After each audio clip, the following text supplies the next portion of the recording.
girls, I'm outside today with my daughter Leah and my son Logan, and we are going to show you how we have created a little bowling game at our house.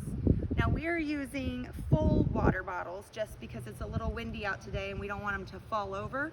But if you did this inside, you could use empty water bottles or something that maybe a water bottle that has just a little bit in it so that it keeps it from falling over.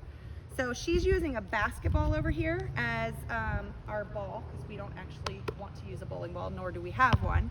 But you want to use a ball that is going to be heavy enough to actually knock these over. So what she's going to do is she's going to stand a little bit away from me, whatever distance works for you.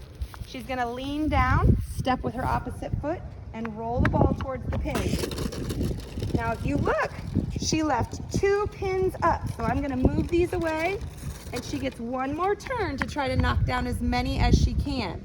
Her goal is to get them all knocked down. All right, I'm waiting.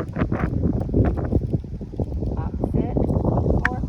Oh, so if we had 10 pins up, then she has earned 8 points that round because she got left 2 up. So 10 minus 2 means her score is 8.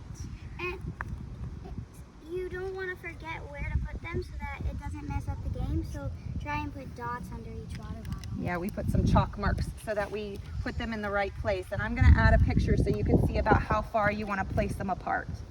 So give it a try and send us some videos and let us see how it goes. Have fun!